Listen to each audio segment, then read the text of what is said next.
If you were to listen to self-styled experts online, you would never know that narcissistic defenses, narcissistic supply, self-supply, and narcissistic mortification are not limited to narcissists. They are general phenomena. Everyone experiences all the above. It's not necessarily a question of degree, but in narcissists, these phenomena generate reactions which are pathological and dysfunctional. For example, in narcissists, narcissistic supply is addictive, while other people, healthy people, experience the elation that is the outcome of narcissistic supply. They enjoy narcissistic supply, but they don't seek it. They don't pursue it compulsively. They don't allow narcissistic supply to regulate their internal environment, who they are, their sense, their self-concept, their sense of identity, and so on and so forth. It's just an example. Today I'm going to focus on mortification, narcissistic mortification, but this time in psychopaths. My name is Sam Vaknin. I'm the author of Malignant Self-Love, Narcissism Revisited, and I'm a professor of psychology. I received the following question in the comments section, a very surprising place, full of treasures. It's a treasure trove. So here's the question. What happens when the psychopath starts to receive diminishing returns from his goal-orientated lifestyle?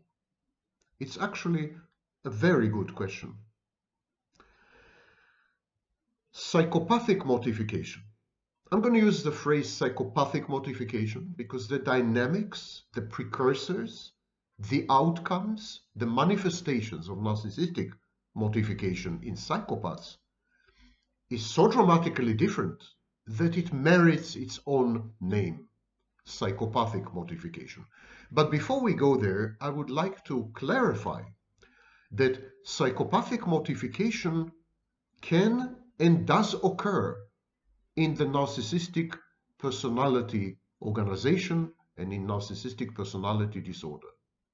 When the narcissist experiences narcissistic mortification, according to Libby, the narcissist adopts one of two solutions, the internal solution and the external solution. The internal solution is self-aggrandizing. It is intended to restore the narcissist's inflated, fantastic, grandiose self-image, self-concept. It is intended to self-enhance. So the internal solution to narcissistic mortification is, I made them do it. They humiliated me, they shamed me, they abruptly discarded me, or they betrayed me, or they exposed me, or whatever they may have done. I am the one who made them do it. I was the engine behind all this. This is the internal solution to narcissistic mortification, because at that point the narcissist reasserts imaginary control over the situation and convinces himself that he is the one who has orchestrated the events, that he is the one who puppet mastered everyone. He was the puppeteer. Everyone were just puppets in his puppet show, marionettes. So this is the internal solution. The internal solution, therefore, is narcissistic. However, there's another solution. It's known as the external solution. And the external solution is actually psychopathic. It's when the narcissist says, the people who have shamed me, the people who have exposed me, the people who have humiliated me, those who abruptly discarded me and abandoned me and betrayed me, these people are evil and wicked and malevolent. They engaged in a conspiracy against me. There is a bit of paranoid ideation in the external solution, but the external solution is psychopathic because it leads the narcissist to adopt psychopathic behaviors. The narcissist becomes aggressive, externalizes aggression, vindictive, defiant, reckless. In other words, the narcissist becomes a psychopath. The external solution to narcissistic mortification is therefore a psychopathic solution. Now back to the psychopath and to psychopathic mortification. Psychopathic mortification has different antecedents, it has a different etiology. Whereas a narcissist is mortified when he or she is exposed, discarded, humiliated, shamed, abandoned, betrayed abruptly. That's narcissistic mortification. The psychopath experiences mortification when he fails. Psychopaths are goal-oriented. They're after money. They want power. They seek sex, access, control. They're goal-oriented.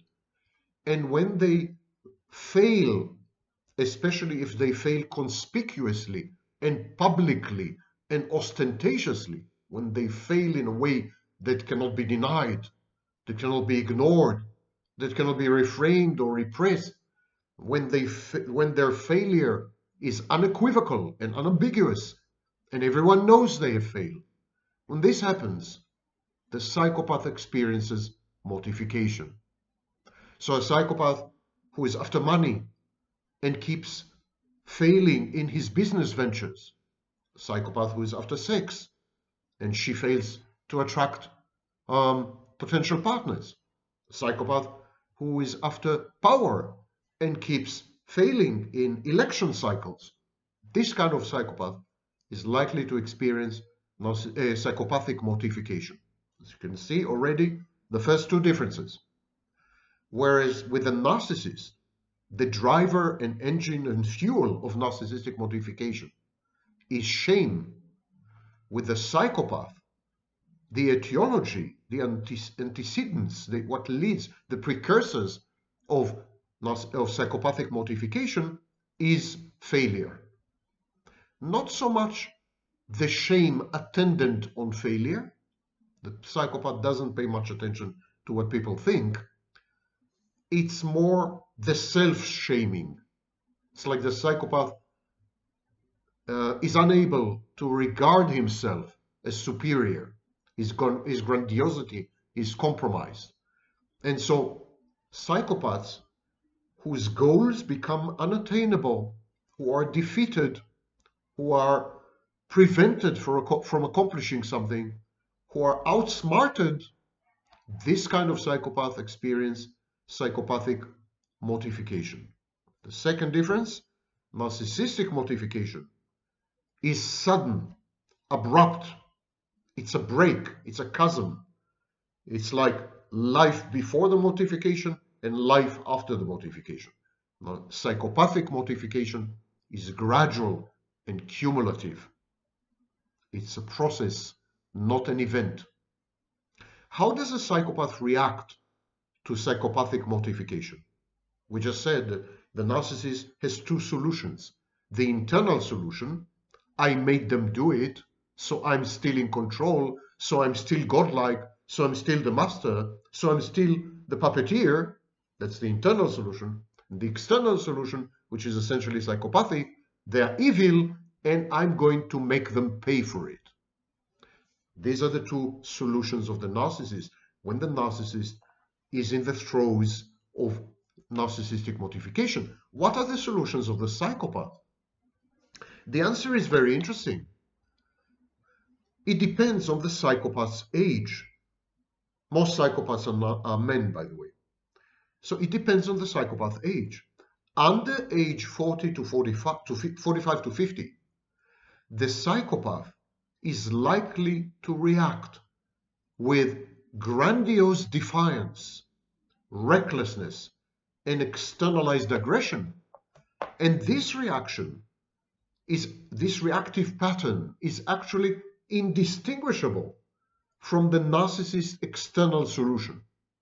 In other words, under age 45-50, most psychopaths would react in a way which is essentially the narcissist's external solution, and that's why the external solution is psychopathic. However, above age 50, the psychopath is a lot less likely to react with aggression or with defiance or with recklessness or with vindictiveness. A lot less likely. And a lot more likely to withdraw, to become asocial, a schizoid hermit, to avoid society, to isolate himself, very often physically, like the Unabomber. So psychopaths, depending on the age, react very differently to psychopathic mortification. The aim of the reaction, the aim of these solutions, is to avoid a continuation of the mortification, because in the psychopath, the mortification is a process.